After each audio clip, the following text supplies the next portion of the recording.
പ്രിയപ്പെട്ടവരെ എല്ലാവർക്കും നമസ്കാരം. ഇന്ത്യൻ ഹിസ്റ്ററിയുടെ കൊളോണിയൽ ഹിസ്റ്ററിയിലേക്കാണ് നമ്മൾ കടന്നു പോകുന്നത്. കൊളോണിയൽ ഹിസ്റ്ററിയിലൂടെ കഴിഞ്ഞ ക്ലാസ്സുകളിൽ ബ്രിട്ടീഷ് കോളനിവൽക്കരണത്തിന്റെ പ്രധാനപ്പെട്ട കാര്യങ്ങൾ, അതിന്റെ ആരംഭഘട്ടങ്ങൾ നമ്മൾ കണ്ടുകൊണ്ടിരിക്കുകയാണ്. ഏൻഷ്യന്റ് ഹിസ്റ്ററിയും മെഡീവൽ ഹിസ്റ്ററിയും കൊളോണിയൽ ഹിസ്റ്ററിയിലേക്ക് എത്തി നിൽക്കുന്നു. അപ്പൊ നമ്മൾ ഇന്ന് ആരംഭിക്കുന്നു 1833 ചാർട്ടർ ആക്ട്. ഇതൊരു പ്രധാനപ്പെട്ട ആക്ടാണ്. അതായത് ഏറ്റവും പ്രധാനപ്പെട്ട കാര്യം, അതുവരെ ബംഗാൾ ഗവർണർ ജനറൽ എന്ന് അറിയപ്പെടുന്ന ഗവർണർ ജനറൽ ഓഫ് ബംഗാൾ എന്നുള്ള ആ തസ്തിക മാറി governor general of India William Bentinck. അത് 1833 ചാർട്ടർ ആക്ടോട് കൂടിയാണ്. നമുക്ക് ഈ ചാർട്ടർ ആക്ടോട് കൂടി നമുക്ക് ഇന്നത്തെ ക്ലാസ് ആരംഭിക്കാം. Charter act of 1833 or Saint Helena act 1833, അങ്ങനെ പേരുണ്ട്, 3 പേരുണ്ട്. Or the Government of India Act 1833 is an act of the Parliament of the United Kingdom. UKയുടെ യുണൈറ്റഡ് കിങ്ഡത്തിന്റെ ബ്രിട്ടീഷ് ഗവൺമെന്റിന്റെ ആക്ട് ആണ്. The company's commercial activities were closed down. പ്രധാനപ്പെട്ട ഒരു കാര്യം, commercial activities were closed down. It made into an administrative body of British Indian possessions. It made into an administrative body for British Indian possessions. കമ്പനിയുടെ എല്ലാവിധ അവരുടെ ആധിപത്യങ്ങളും അല്ലെങ്കിൽ കമ്പനിയുടെ അവകാശങ്ങളൊക്കെ കുറച്ച് കൊണ്ടുവരികയാണ് British government. The company's trade links with China were also closed down. ചൈനയുടെ close link 1833 കൂടി close ചെയ്യുകയാണ്. This act permitted the English to settle freely in India. ബ്രിട്ടീഷുകാർക്ക് ഇന്ത്യയിൽ സെറ്റിൽ ചെയ്യാനുള്ള അവകാശം ആനുകൂല്യം കൊടുക്കുകയാണ്. This act legalized the British colonization of the country. Okay, the same. അവർക്ക് കോളനൈസ് ചെയ്യാനുള്ള ലീഗൽ അതോറിറ്റി കൊടുക്കുകയാണ്. Then the company still possessed the Indian territories, but it was held in trust for His Majesty. അതായത് ക്രൗണിന്റെ നേരിട്ടുള്ള നിയന്ത്രണത്തിന് കീഴിലാക്കുകയാണ് Indian territory.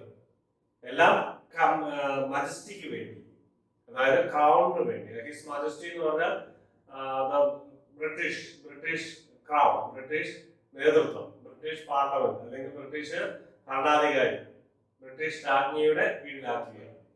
India became a British colony. 1833 India ഈ British കോളനിയാണ് ആ നിയമത്തോടു കൂടി. The Governor General of Bengal was redesignated as the Governor General of India. നമ്മൾ പല പ്രാവശ്യം ആവർത്തിച്ച് പറയുന്നതാണ്. William Bentinck first one. William Bentinck ആണ് first governor general of India. Okay. Thus the country's administration was unified under one control. ഇത് ഈ ഒരു തസ്തിക 1858 വരെ തുടരുകയാണ്. 57, 58 നമ്മുടെ ഒന്നാം സ്വാതന്ത്ര്യ സമരം, 58 ഒന്നാം സ്വാതന്ത്ര്യ സമരം വരെ തുടരുകയാണ്. അതിനുശേഷം വൈസ്രോയ് ലോർഡ് കാനിങ് ആണ് last governor general of India and first viceroy in India. Okay, Lord Canning. രണ്ടും ആ കാലഘട്ടം വരെ ഇത് തുടർന്നുകൊണ്ട് പോവുകയാണ്. 1858 വരെ, അധികം കാലമില്ല, 1858 വരെ തുടർന്നുകൊണ്ട് പോവുകയാണ്. Okay, the governors of Bombay and Madras lost their legislative powers. അതുവരെ ഗവർണർ ബോംബെയിലും മദ്രാസിലും ഗവർണർമാർ ഉണ്ടായിരുന്നു, ഗവർണർ ജനറൽ ഓഫ് ബംഗാൾ ഉണ്ടായിരുന്നു, അതാണ് മെയിൻ. പക്ഷേ governor general of Bombay and Madras ഉണ്ടായിരുന്നു. അവരുടെ ലെജിസ്ലേറ്റീവ് പവർ, നിയമനിർമ്മാണ പവർ അല്ലെങ്കിൽ നിയമം നിർമ്മിക്കാനും അത് നടപ്പിലാക്കാനുള്ള പവർ നഷ്ടപ്പെടുകയാണ്. Governor general had legislative powers over the entire India. Governor general entire ഇന്ത്യയുടെ ലെജിസ്ലേറ്റീവ് പവർ, ഒരാളിലേക്ക് അധികാരം കേന്ദ്രീകരിക്കുകയാണ്, ആ ആള് ബ്രിട്ടനെ പ്രതിനിധാനം ചെയ്യുന്നു. Okay. Then the civil and military affairs of the company were controlled by Governor General Council. Governor General Council ആണ്, governor ജനറലിന് ഒരു council ഉണ്ട്, ഗവർണർ ജനറൽ ഉൾപ്പെടുന്ന ആ കൗൺസിലാണ് military and civil affairs control ചെയ്തിരുന്നത്. For the first time the Governor General's government was called the Government of India. ഇതുവരെ governor generals government എന്നാണ് അറിയപ്പെട്ടിരുന്നത്. അത് ഗവർണർ ജനറൽ ഓഫ് ഇന്ത്യ എന്ന പേരിലേക്ക് മാറി. അപ്പൊ ഈ 1833 കുറെ പ്രാധാന്യം ഉണ്ടെന്ന് നിങ്ങൾ ഈ പോയിന്റുകൾ വായിച്ചു കഴിയുമ്പോൾ മനസ്സിലാക്കാൻ സാധിക്കും. Governor council was known as India's Council, India Council. Okay. Then, ഇപ്പൊ ഒന്ന് പേര് നോക്കുക, ആരൊക്കെയായിരുന്നു ഗവർണർ ജനറൽ ഓഫ് ഇന്ത്യ? അത് കാലഘട്ടം നിങ്ങളൊന്ന് പഠിച്ചിരിക്കുന്നതാണ്. നിങ്ങൾക്ക് ഹിസ്റ്ററിയിലൊക്കെ പഠിച്ചിട്ടുണ്ട്, എന്നാലും ഒന്നുകൂടെ ഒന്ന് റിവൈൻഡ് ചെയ്യാം. പഴയത് പഠിച്ച് ഒന്ന് റിക്കറക്റ്റ് ചെയ്യാം. ഓക്കെ. ലോർഡ് വില്യം ബെന്റി 1833 to 35. 28ലാണ് ലോർഡ് വില്യം ബെന്റിക്ക് അധികാരം ഏറ്റെടുക്കുന്നത്. പക്ഷെ ഗവർണർ ജനറൽ ആകുന്നത് 1833ലാണ്. ആ പ്രകാരം പ്രത്യേകം ഓർക്കുക. 1833 to 35. Then Charles Metcalfe 1835 to 36. Auckland 1836 to 42. Ellenborough 1840 to 44. Then Wilberforce 1844. Then Sir Henry Harding 44-48. Then Earl of Dalhousie 48-56. Dalhousie, നമ്മുടെ പ്രധാനപ്പെട്ട Dalhousie Prabhu. Okay. Then Lord Canning, the last governor general and first viceroy, 1856-58. ആ കാലഘട്ടത്തിലാണ് അദ്ദേഹം last governor general. Then viceroy, അവിടെ British government നേരിട്ട് ഭരണം ഏറ്റെടുക്കുന്നത്. Company rule പൂർണ്ണമായിട്ട് ഇല്ലാതാവുകയാണ്. Company British East India company പൂർണ്ണമായിട്ട് അവിടെ ഡിസോൾവ് ചെയ്യുകയും ഗവൺമെന്റ് ഓഫ് ബ്രിട്ടൻ പൂർണ്ണമായിട്ടും അധികാരം ഏറ്റെടുക്കുകയും ആ ഗവൺമെന്റിന് വേണ്ടി അധികാരം നടത്തുന്നത്, ഭരണം നടത്തുന്നത് ഇന്ത്യയില് വൈസ്രോയ് എന്ന് പറഞ്ഞാൽ മറ്റൊരാൾക്ക് വേണ്ടി വർക്ക് ചെയ്യുന്ന ആളെന്ന് അർത്ഥമുള്ളൂ. മറ്റൊരാൾക്ക് വേണ്ടി, ഒരാൾക്ക് വേണ്ടി അല്ലെങ്കിൽ വേറൊരാളെ റെപ്രസെന്റ് ചെയ്ത് കാര്യങ്ങൾ നിർവഹിക്കുന്ന, അഡ്മിനിസ്ട്രേഷൻ നിർവഹിക്കുന്ന ആളാണ് വൈസ്രോയ് എന്ന് പറയുന്നത്. അപ്പോൾ 1858 മുതൽ 62 വരെ വൈസ്രോയ് ആയിരുന്നു കാനിങ്. അപ്പൊ അത് അടുത്ത പാർട്ടിലേക്ക് വരും. Okay. Bengal governor general came to be called the Governor General due to Charter 1833. Okay, 1833. നമ്മൾ പല ക്ലാസ്സുകളിൽ പറഞ്ഞിട്ടുള്ളത് കൊണ്ട് അത് ആവർത്തിക്കുന്നില്ല. Then suppression of thugs. ലോർഡ് വില്യം ബെന്റിക്കിന്റെ ഒരു പ്രധാനപ്പെട്ട തഗ് ലൈഫ് എന്നൊക്കെ നിങ്ങൾ കേട്ടില്ലേ? അതാണ് തഗ്. ഇതിൽ നിന്നൊക്കെയാണ് തഗ് ലൈഫ് ഒക്കെ വരുന്നത്. തഗ് ആരാണ് ഈ തഗ്? നോക്കുക, തഗിന്റെ അർത്ഥം അറിയത്തില്ല, നോക്കുക. The name of Lord William Bentinck is still cherished in India for suppression of the thug. 1937 അടുത്ത കാലഘട്ടം 35 വില്യം ബെന്റിക്കിന്റെ കാലഘട്ടം കഴിഞ്ഞു. എന്നാലും ഈ വില്യം ബെന്റിക്ക് തന്നെ തുടർന്നുകൊണ്ട് അദ്ദേഹം ഈ സപ്രഷൻ ഓഫ് തഗ്, അത് ആരായിരുന്നു? Thug were the hereditary assassins whose profession was to deceive people, ജനങ്ങളെ ചതിക്കുക, and strangle them to death with their pugiri. പുഗിരി എന്ന് പറഞ്ഞാൽ സ്കാർപ്പ് പോലൊരു സാധനമാണ്, അല്ലെങ്കിൽ സാരി പോലൊരു സാധനം. അതുകൊണ്ട് പിടിച്ച് ഞെരിക്കുകയായിരിക്കും കൊല്ലുന്നത്. ഹാക്കർ ചീഫ് അതുപോലെ കൊണ്ടോ, അത് ഹാക്കർ ചീഫ് കൊണ്ട് കഴുത്തി ചുറ്റി വലിഞ്ഞു മുറുക്കി മനുഷ്യരെ ചതിച്ചു കൊല്ലുന്നവരെയാണ് തഗ് എന്ന് പറയുന്നത്, തഗ്സ് എന്ന് പറയുന്നത്. കൊള്ളയാണ് അവരുടെ. ഇവര് ഒരുമിച്ചാണ് നടക്കുന്ന ഒരു ഗാങ് ആണ്. നോക്കുക, they used to travel in gangs disguised as merchants or pilgrims ആയിട്ടോ, തീർത്ഥാടകരായിട്ടോ, വ്യാപാരികളായിട്ടോ ചമഞ്ഞുകൊണ്ട് അങ്ങനെ തെറ്റിദ്ധരിപ്പിച്ചുകൊണ്ട് ഇവരൊരു ഗാങ് ആയിട്ടാണ് നടക്കുന്നത്. ആവശ്യം കിട്ടുമ്പോൾ ആൾക്കാരെ കൊല്ലുകയും തട്ടിക്കൊല്ലുകയും ചെയ്യും. They were bound together by an oath. അവർ ഒരുമിച്ചാണ് നിൽക്കുന്നത്. ഒരു പ്രതിജ്ഞ എടുത്തുകൊണ്ട് ആരുടെ മുമ്പില? കാളിയുടെ മുമ്പിൽ പ്രതിജ്ഞ എടുത്തുകൊണ്ടാണ്. ഓക്കെ. തഗ് എന്ന് പറഞ്ഞതിന്റെ അർത്ഥം, ആസച്ചതിന്റെ അർത്ഥം വയലന്റ് പേഴ്സൺ, എസ്പെഷ്യലി ക്രിമിനൽ. അപ്പൊ തഗ് ലൈഫിന് 1837 അങ്ങനെ ഒരു ഗ്രൂപ്പ് ഓഫ് പീപ്പിൾ ഉണ്ടായിരുന്നു. ജനങ്ങളെ ചതിച്ച് കൊന്നിരുന്ന ഒരു ജനസമൂഹം ഉണ്ടായിരുന്നു. അവരെ അടിച്ചമർത്തിയത് വില്യം ബെന്റിക്ക് 1837. ഈ തഗ് ലൈഫ് എന്ന് പറഞ്ഞാൽ ഇമ്മീഡിയറ്റ് റെസ്പോൺസ് ചെയ്യുക, അതായത് സോഷ്യൽ ഡിസ്ക്രിമിനേഷനും അല്ലെങ്കിൽ എന്താ പറയാ സാമൂഹിക അനാചാരങ്ങൾക്കും എതിരെ ഇമ്മീഡിയറ്റ് റെസ്പോൺസ്, എടാന്ന് വിളിക്കും പോടാന്ന് വിളിക്കുന്ന ഒരു സ്വഭാവമാണ് തഗ് ലൈഫിന്റെ അർത്ഥം. അപ്പൊ ഞാനത് പറഞ്ഞു. ഇപ്പൊ നമ്മള് ഇന്റർനെറ്റിൽ സോഷ്യൽ മീഡിയയിലൊക്കെ നമുക്ക് കാണാം തഗ് ലൈഫ് അല്ലെ, കണ്ണടയൊക്കെ വെച്ച് അങ്ങനെ. അപ്പൊ അതിന്റെ അർത്ഥം ഞാൻ മനസ്സിലാക്കുന്നിടത്തോളം ഇതാണ്, എടാന്ന് വിളിക്കും പോടാന്ന് വിളിക്കുക. അത് എന്തിനു വേണ്ടിയാ? അതായത് നല്ല കാര്യങ്ങൾക്ക് വേണ്ടി തന്നെയാണ് എന്ന് ഓർക്കുക. പക്ഷെ തഗ് എന്ന് പറയുന്നത് ഉദ്ദേശിക്കുന്നത് പണ്ടത്തെ തഗ്ഗാണ്, അത് കൊള്ളക്കാരാണ്. വഴിനീളെ മനുഷ്യനെ കൊള്ളയടിച്ചിരുന്ന ഒരു ഗ്രൂപ്പ് ഓഫ് പീപ്പിൾ, അതാണ് Thugs. Okay. Then in English 1835 English made the court language ആയിട്ട് ഇംഗ്ലീഷ് ഭാഷ മാറുകയാണ്. The English Education Act was a legislative act of the Council of India in 35, giving effect to a decision in 1835 by Lord William Bentinck. then Governor General of British India to reallocate funds to East India Company to spend on education and literature in India. അപ്പോൾ ഈ legislative act of India ഇന്ത്യയിലെ English എഡ്യൂക്കേഷനും ലിറ്ററേച്ചറും ഒക്കെ വളർത്തുന്നതിന് വേണ്ടി, അത് പഠിപ്പിക്കുന്നതിന് വേണ്ടി, ഇന്ത്യക്കാർക്ക് വേണ്ടി അല്ലെങ്കിൽ ഇന്ത്യയിൽ അത് ചെയ്യുന്നതിന് വേണ്ടി, അപ്പൊ അത് താരതമ്യേന ഇംഗ്ലീഷ് ഭാഷ ഇന്ത്യയിലേക്ക് കൊണ്ടുവന്നുകൊണ്ട് ജനങ്ങളുടെ ഔദ്യോഗിക ഭാഷ അല്ലെങ്കിൽ ഭരണഭാഷയായിട്ട്, ഗവൺമെന്റിന്റെ ഭരണഭാഷയായിട്ട് ജനങ്ങളെ മനസ്സിലാക്കുന്നത്. അവരുടെ ഇന്ത്യയിലെ പല ലാംഗ്വേജ് ഉള്ളതുകൊണ്ട് ഇതെല്ലാം പഠിച്ചെടുക്കുക ബ്രിട്ടീഷുകാരെ സംബന്ധിച്ചിടത്തോളം ബുദ്ധിമുട്ടായിരുന്നു. അതുകൊണ്ട് ഇംഗ്ലീഷുകാരുടെ ബ്രിട്ടീഷ് ഭാഷ, ഇംഗ്ലീഷ് അവരെ ഇന്ത്യക്കാരെ പഠിപ്പിക്കുക, അല്ലെങ്കിൽ അഡ്മിനിസ്ട്രേഷന് വേണ്ടി അത് ഉപയോഗിക്കുക എന്നുള്ളതാണ് അത് ഈ കാലഘട്ടത്തിൽ. Formally they had supported traditional Muslim and Hindu education and the publication of literature in the native land tongues. Samskrutika പ്രവേശനമായിരുന്നു ആരംഭത്തിൽ ഉപയോഗിച്ചത്. ഹിന്ദു മുസ്ലിം ട്രഡീഷണൽ എഡ്യൂക്കേഷനെ അവർ പ്രോത്സാഹിപ്പിച്ചിരുന്നു. Hence forward they were to support establishments teaching a western curriculum with English as language institution. Okay, then ഭാഷയായിട്ട് ബന്ധപ്പെട്ട് മനസ്സിലാക്കിയാൽ മാത്രം മതി. Then together with other measures promoting English as the language of administration and higher law courts. ഞാൻ നേരത്തെ പറഞ്ഞു ഭാഷ, ഭരണഭാഷ എന്ന് പറഞ്ഞാൽ ഭരണത്തിന്റെ ഒപ്പം തന്നെ കോർട്ട് ഭാഷ, കോർട്ട് അതായത് കോടതികളുടെ ഭാഷയിലേക്ക് റീപ്ലേസിംഗ് പേർഷ്യൻ, അതുവരെ കോടതി ഭാഷ പേർഷ്യനായിട്ടാണ് പറഞ്ഞിട്ടുള്ളത്. They led eventually to English becoming one of the language of India rather than simply native foreign language. അപ്പോൾ ഞാൻ പറഞ്ഞ കാര്യങ്ങളേ ഉള്ളൂ. ഭരണം നടക്കുന്നതിന് ഭാഷ അറിയണമെന്നുള്ള നിർബന്ധമാണ്.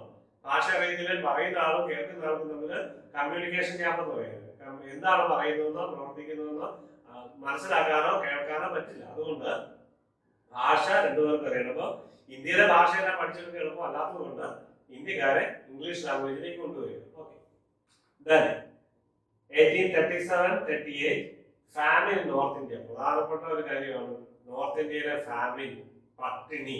എത്ര പേര് മരിച്ചു നോക്കി. ഏത് സ്ഥലം? 37-38 2-3 ഫാമിൻ വരുന്നുണ്ട്. കുറച്ച് കഴിയുമ്പോൾ നമ്മൾ ഒന്നോടെ കാണും. അതിനേക്കാളും 2 മില്യൺ പീപ്പിൾസ്, 8 ലക്ഷത്തോളം ജനങ്ങള് പട്ടിണി കിടന്ന് മരിച്ചു എന്നാണ് പറയുന്നത് ഈ കാലഘട്ടത്തിൽ. എവിടെയൊക്കെ നോക്കുക, കമ്പനിയുടെ newly established north western provinces 25,000 square miles. അപ്പൊ നിങ്ങൾ വായിച്ചു നോക്കുക. Okay, central Doab present Uttar Pradesh എവിടെയാണ് നോക്കുക? ഉത്തർപ്രദേശ്. ദോബ് എന്ന് പറഞ്ഞാൽ തീരപ്രദേശങ്ങൾ എന്ന് വേണമെങ്കിൽ പറയാം, അല്ലെങ്കിൽ നദീതീര പ്രദേശങ്ങൾ, രണ്ട് നദിയുടെ ഇടയ്ക്കുള്ള പ്രദേശങ്ങളിലൊക്കെ സമതലമോ ഇങ്ങനെയൊക്കെ ദോബ് നിങ്ങൾ നടത്തി നോക്കുക. Doab in present Uttar Pradesh in the region is Kanpur, Etawah, Manipuri, Agra. ഒരു അപ്പുറത്ത് മാറിപ്പോയി. Agra and Kalpi was the hardest hit. അവിടെയാണ് ഏറ്റവും കൂടുതൽ ഈ ഫാമിൻ ബാധിച്ചത്. Trans-Himalayan district of Jalon, Hamirpur and Banda also suffered extreme distress. ഈ ഇവിടെയൊക്കെ ഇപ്പൊ നോക്കുക, ആ 1838 കൂടി ഈ ഫാമിൻ കഷ്ടത അവസാനിക്കുന്നതോടുകൂടി 8 ലക്ഷത്തോളം പീപ്പിൾ, അല്ലെ, 8 ലക്ഷത്തോളം ജനങ്ങള് അവിടെ പട്ടിണി കിടന്ന് മരിച്ചു എന്നാണ് പറയുന്നത്. അതോടൊപ്പം തന്നെ ലൈവ് സ്റ്റോക്ക്, ഒത്തിരി കന്നുകാലികൾ, അവിടെ ആടുമാടുകളൊക്കെ 8 ലക്ഷത്തോളം ജനങ്ങൾ മരിച്ചു എന്ന് പറയുമ്പോൾ എത്ര ആയിരം അല്ലെ ലക്ഷക്കണക്കിന് ആടുമാടുകൾ നശിച്ചിട്ടുണ്ടാവും, അല്ലെ. ഓക്കെ, അപ്പൊ അതൊരു ഗ്രേറ്റ് ഫാമിംഗ്, ഒരു വലിയ ഫാമിംഗ്. ഇതിനേക്കാളും വലിയ കർമ്മം പിന്നാലെ വരുന്നുണ്ട് കേട്ടോ. മഹാരാജ രഞ്ജിത് സിംഗ് ഡൈസ്. ആരാ രഞ്ജിത് സിംഗ്? സിഖ് എംപയർ സ്ഥാപകൻ മഹാരാജ രഞ്ജിത് സിംഗ്. നമ്മൾ കഴിഞ്ഞ ക്ലാസ്സിലൊക്കെ ഇതിനെ പറ്റി പല പ്രാവശ്യം പറഞ്ഞിരുന്നു. 1839 അദ്ദേഹം മരിക്കുന്നത്. The first Afghan war begins. Afghan war 1839. First Anglo Afghan. അപ്പൊ ആ ഒരു പ്രദേശത്തേക്ക് ബ്രിട്ടീഷുകാർ കയ്യേറുകയാണ്. Afghan war known as disaster in Afghanistan. അർത്ഥം മനസ്സിലായല്ലോ? ഡിസാസ്റ്റർ, വലിയൊരു നാശം. Was fought between British Imperial India and the Empire State of Afghanistan. 1839-42 കാലഘട്ടത്തിൽ ബ്രിട്ടീഷ് ഡിഫീറ്റഡ് അഫ്ഗാൻസ് ഇൻ കൺക്ലൂഡിംഗ്. അവസാനം ബ്രിട്ടീഷുകാര് അഫ്ഗാനെ പരാജയപ്പെടുത്തുകയാണ്. Then first Anglo-Sikh War 1845-46 കാലഘട്ടത്തിൽ ഫസ്റ്റ് സിഖ് വാർ. ഇനി സെക്കൻഡ് സിഖ് വാർ വരുന്നുണ്ട് 48-49. ഓക്കെ, 45-46 കാലഘട്ടത്തിൽ first Sikh war 1845-46. First Anglo-Sikh War was fought between the Sikh Empire. Ranjit Singh മരിച്ചു, അല്ലെ, അതിനുശേഷമാണ് Sikh empire and the East India company between. Okay, ഈ result partial subjugation of Sikh kingdom.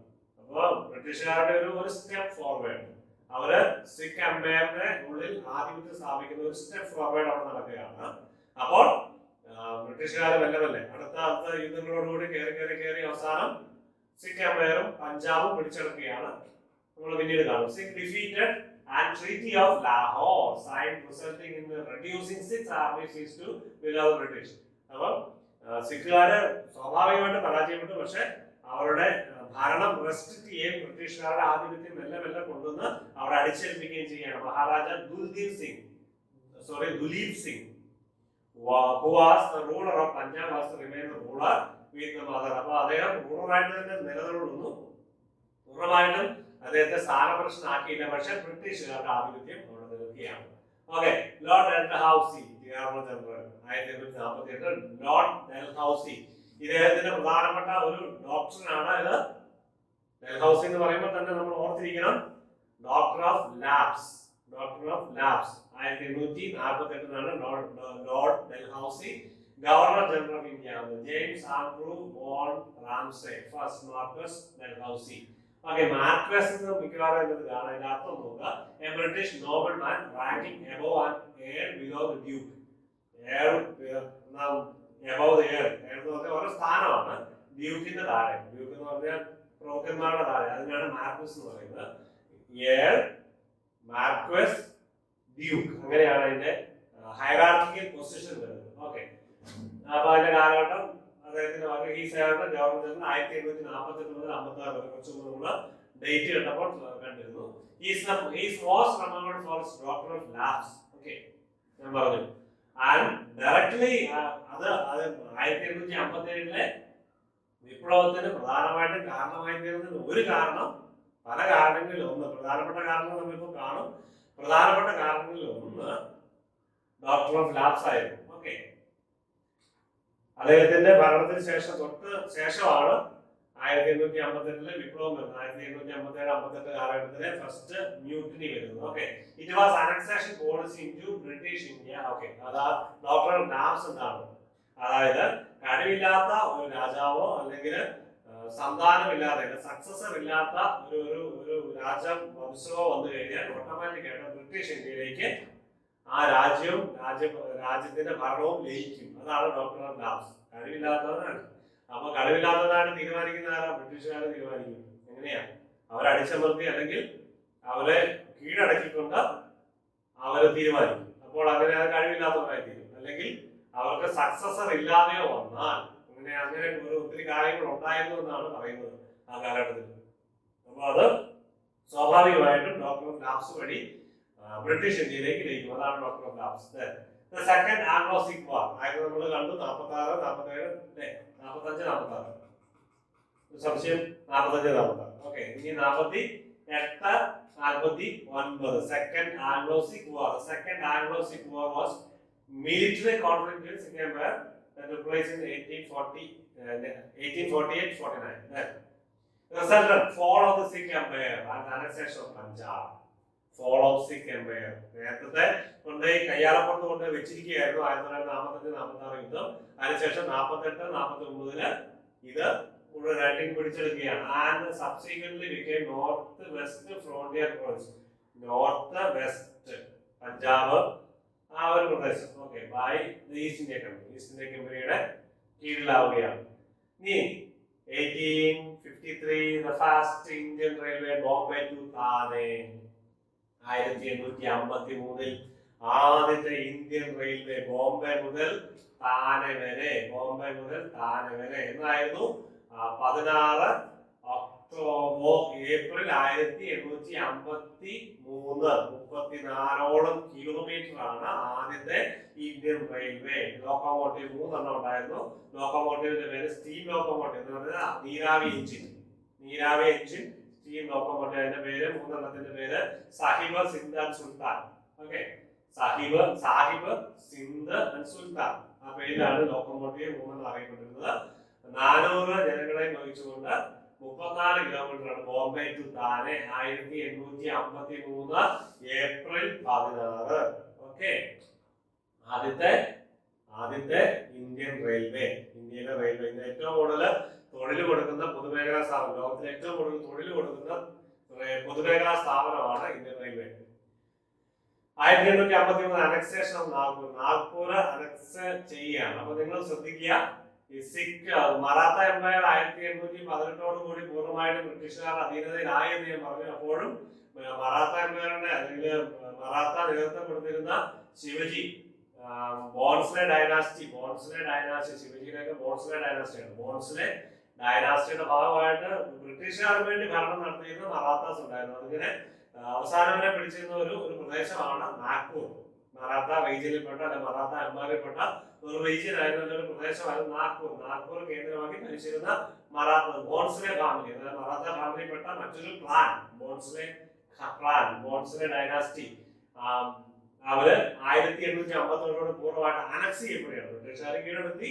അതിന് മുമ്പേ മറാത്ത എംപയർ മുഴുവൻ കീഴടക്കി. പക്ഷെ അനക്സി എന്ന് പറഞ്ഞാൽ ബ്രിട്ടീഷ് എംപയറോട് കൂട്ടിച്ചേർക്കുക. അതുവരെ കൂട്ടിച്ചേർന്നില്ല. ഒരു പ്രധാനപ്പെട്ട സൗകര്യം വന്നപ്പോൾ ഡൽഹൌസിയുടെ കാലത്ത് തന്നെ അത് ഈ നാഗ്പൂർ, പ്രധാനപ്പെട്ട ഒരു പട്ടണമാണ്, ഇന്ത്യയിലെ പ്രധാനപ്പെട്ട ഒരു പട്ടണം നാഗ്പൂര് ബ്രിട്ടീഷ് ഈസ്റ്റ് ഇന്ത്യ കമ്പനിയോട് കൂട്ടിച്ചേർന്നു. നാഗ്പൂർ എന്ന് പറഞ്ഞാൽ മഹാരാഷ്ട്രയുടെ ആരംഭത്തിലെ, ഇന്ന് മുംബൈ വരുന്നതിന് മുമ്പ് ഈ നാഗ്പൂർ ആയിരുന്നു ഭരണസിരാകേന്ദ്ര തലസ്ഥാനം എന്നായിരുന്നു അറിയപ്പെട്ടിരുന്നത്. നാഗ്പൂർ കുറച്ചുകൂടെ നോർത്തേൺ മഹാരാഷ്ട്രയാണ് നാഗ്പൂർ. അപ്പോൾ നമ്മുടെ പ്രധാനപ്പെട്ട ഒരു BJP സെന്ററാണ് എന്ന് പറഞ്ഞാൽ RSSന്റെ കേന്ദ്രം, RSSന്റെ ആസ്ഥാനം എവിടെയാണ്? നാഗ്പൂറാണ് RSSന്റെ ആസ്ഥാനം, RSSന്റെ കേന്ദ്രം, തലസ്ഥാനം സ്ഥിതി ചെയ്യുന്നത് നാഗ്പൂറാണ്. അപ്പൊ നാഗ്പൂർ അങ്ങനെയൊക്കെ പ്രധാനപ്പെട്ടതാണ്. ബോംബെ എന്ന് പറയുന്നത് സൗത്ത് വെസ്റ്റിലാണ്, മഹാരാഷ്ട്ര സൗത്ത് വെസ്റ്റ് എൻഡിലാണ്. അപ്പൊ നാഗ്പൂർ ടു ബോംബെ നല്ല ദൂരമുണ്ട്. എനിവേ, ഞാൻ പറഞ്ഞു വന്നപ്പോൾ പറഞ്ഞതേ ഉള്ളൂ. നാഗ്പൂർ നിതിൻ ഗഡ്കരി എന്ന് കേട്ടിട്ടുണ്ട്. നിതിൻ ഗഡ്കരിയുടെ മണ്ഡലമാണ് നാഗ്പൂർ. നിതിൻ ഗഡ്കരി മത്സരിക്കുന്ന, വർഷങ്ങളായിട്ട് അവിടെ മത്സരിച്ച് വിജയിച്ചുകൊണ്ടിരിക്കുന്ന സ്ഥലമാണ് നാഗ്പൂർ. 2-3 കാര്യം ഞാൻ പറഞ്ഞു. Okay. The kingdom of Nagpur was kingdom of East Central India, founded by the Gond rulers of Vijayagarh. Gond rulers ആണ് ആ കിങ്ഡം നിർമ്മിച്ചത്. 18th century.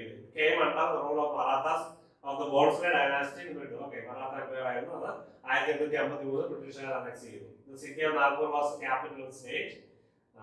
After the Third Anglo-Maratha War, it became princely state of British Empire in 1818. നമ്മൾ നേരത്തെ കണ്ടതാണ്. And was annexed British India in 1853. Okay, becoming Nagpur province. ഒരു province, ബ്രിട്ടീഷുകാരുടെ province ആക്കി മാറ്റി 1853. Right there. അപ്പോൾ ഈ ക്ലാസ് നമ്മളിവിടെ അവസാനിപ്പിക്കുന്നു. അടുത്ത ക്ലാസ്സുമായി വേഗം തന്നെ വരുന്നതാണ്. നമ്മൾ ഇനി കുറച്ച് ക്ലാസ് കൂടെ ഉണ്ട്. ഈ കൊറോണയിൽ ഇന്ത്യയിൽ വളരെ പെട്ടെന്ന് ഇത് നമ്മൾ വളരെ ഷോർട്ട് ആക്കിയൊരു കാര്യം, വേഗത്തിൽ പോകുന്നതിന്റെ കാര്യം മാറ്റമുണ്ട്. നിങ്ങൾ കൂടുതലും ഡീറ്റെയിൽ ആയിട്ട് പഠിക്കുക. ഓക്കെ, നിങ്ങൾക്ക് എല്ലാവർക്കും അടുത്ത ക്ലാസ് എത്തുന്നതിന് വരെ